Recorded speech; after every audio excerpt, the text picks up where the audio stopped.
Ang dami magiging bunga nito. Kaya lapad oh. Ang dami mga ani dito. Ayan oh. Abot dun. Dito na sa kabilang dulo tayo.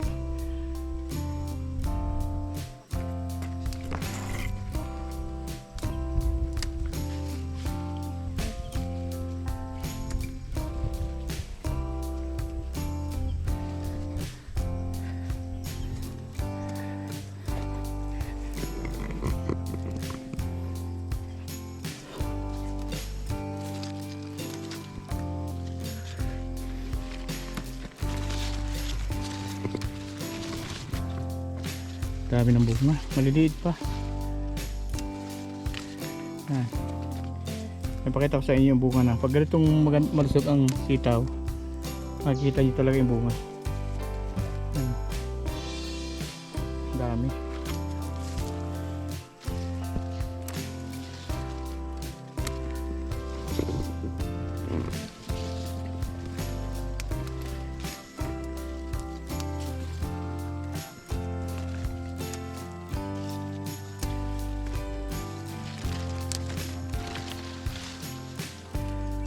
Dami ng bunga. Talagang nakakatuwa. Paganihan na po ito kasi every 3 days ay hinaharvest po ito kasi hindi pwede itong pagulangin at hindi mabibinta. Kailangan yung nasa sapat na gulang siya para hindi ma-reject, kasi pagka lumampas na siya at na-reject na, sayang naman yung pagod. Hindi tayo makakapag-ani ng kaya nga yung bawi sa ating pinagpaguran.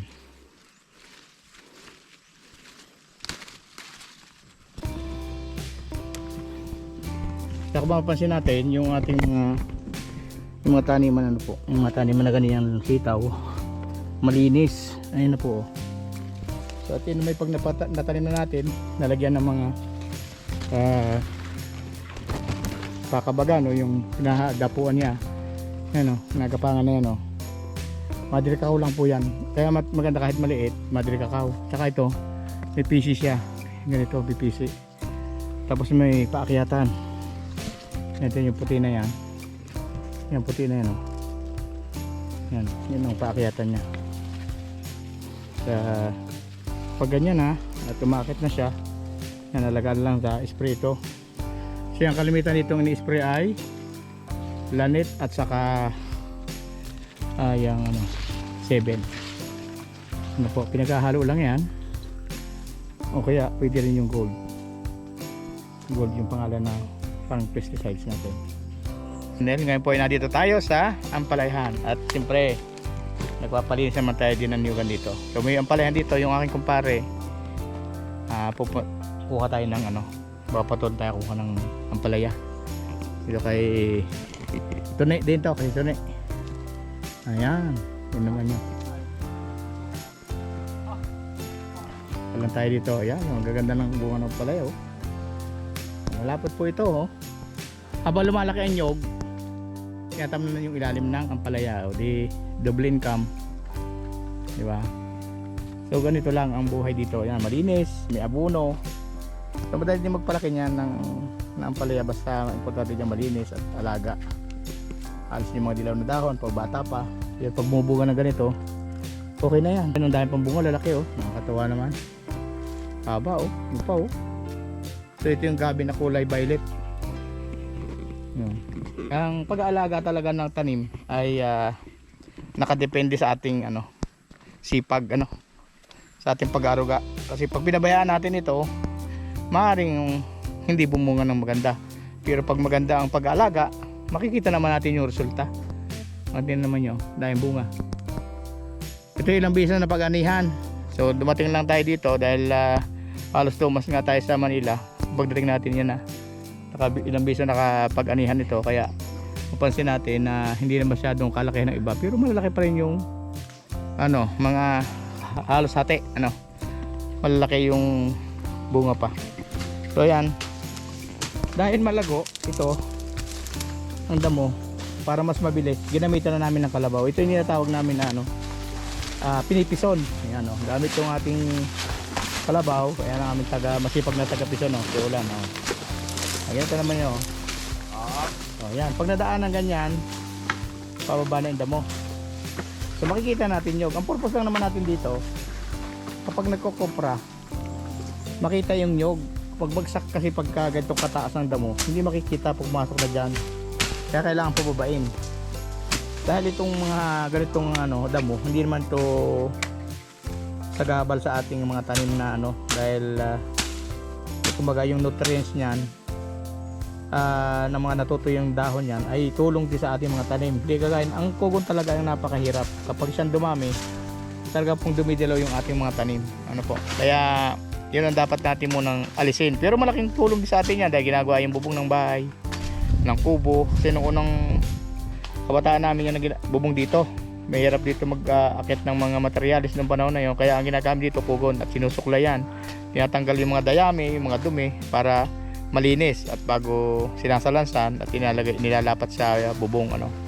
So ganun lang yung saka panggamot din yan. Yung ugat ng kugon, ginagamit din yan pang iinom sa may mga kidney stone, mga herbal.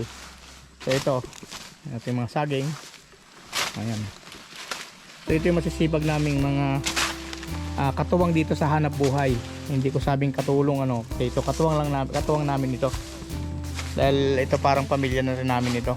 Ito yung kasama ko, katuwang ko dito, So ayan, para mas mabilis yung pagpababa ng damo, pinipiso na lang. Yan, piso ng tawag dyan. Yun po ay concrete na semento na may bakal at binuhos sa isang hulmahan na bilog. At yan, mayroong gamit na paod, yung nakaliko na kahoy sa harap, at mayroong digdigan, yung pultiko kung tawagin dito sa amin. Kita naman yan. So malaking tulong yan sa amin, lalo kung nagmamadali at hindi gaanong mahirap. Mahirap naman pag maraming bato, maraming tuod ng kahoy. Mahirap yun yung gamitin itong pison na sinasabi namin. So ito yung mga pamamaraan namin para mas mabilis yung trabaho. Ito yung kalabaw lakas. Basta ay barako, malakas siya. Talagang kayang-kaya niya na ikutin yung yung concrete na yan ng semento. Tingnan niyo. So may pellet block yan doon. Kaya nakaikot siya. Tapos nakano sa kahoy, yung pinakadigdigan niya, yung kahoy na yun ay madre kakahoy, kaya matibay. Ayun. So maganda sana kung bakal para hindi talaga masisira agad. Dahil pagka welding, bakal lang ginamit, siyempre napakatibay nun. Taon ang bibilangin. So ngayon, pinabahagi ko sa inyo yung mga iba't ibang paraan namin dito sa bundok.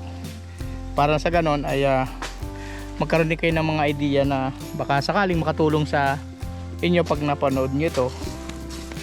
At pag may mga malawak din kayo mga sakahan na hindi nyo kailangan mag-spray ng mga pamatay damo, ay ganitong pamaraan lang. Kasi ayaw ko talaga na magpa-spray na nasisira yung lupa, yung kalidad ng lupa nasisira. At bukod doon, yung halaman kapag natamaan, kahit yung lang, ang piyas lang, anggi ay talaga pong nahina yung ating tanim. Ito yung mga nyug, gumaganda na siya.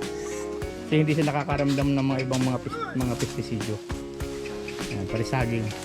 Dahil may mga bunga ng ating mga tordan, malalaki yung buhay dito ng tordan. Ayan. Ito naman yung sabat mo. Halos lahat may mga buwid na. So ganito yung namin, yung trabaho namin dito sa bundok. Talagang puhunan dito, lalo pagka siyempre meron ka ng lupa, huwag natin pabayaan. Importante dito taniman natin ng taniman para walang bakante. Huwag gaya nito, ang gabi, ang dami lahat. Mabilis lang yung kalabaw.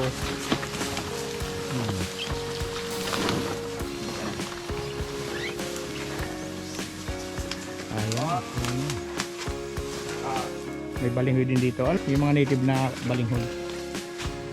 Habang nagpipison dito, isa tinatabasan naman niya yung mga hindi madadaanan para sa ganun ay mabilis. Kaya yan, maganda talaga pag magkatubang sa pagtatrabaho, mas mabilis yung proseso mapapadali. Ano po? Yan, tingnan, konti lang oh. At makakalipat na ulit sa banda roon. Yan, sitawan naman yan, napag-anihan na rin yan. Yung sitaw na yan. So yan, may mga nibin tayong patanim dyan. Patas pa doon. So medyo mahaba-haba pa rin yung anahin nila. Lilinisan.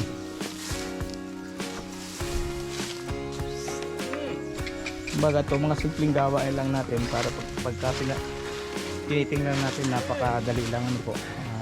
Pero to, napakalaking tulong sa amin itong ganitong pamamaraan sa paglilinis ng mga taniman. Lalo kung hindi tatamnan ng gulay, okay lang po yung ganito. Pakasakit siya.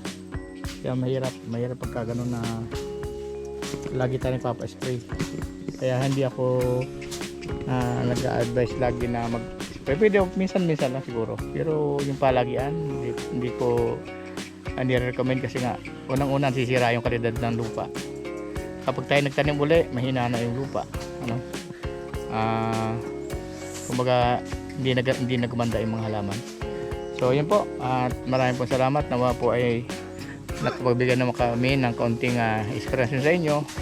At kung nagustuhan nyo, paki-like and share and comment ka rin po. Kung gusto nyo yung video na ito, like, subscribe, and click the ring. Click the notification bell or bell icon. Diba? Yeah. Times para ma-notify po kayo Yes. sa mga susunod namin gagawin na videos. Thank you. Bye! Bye-bye.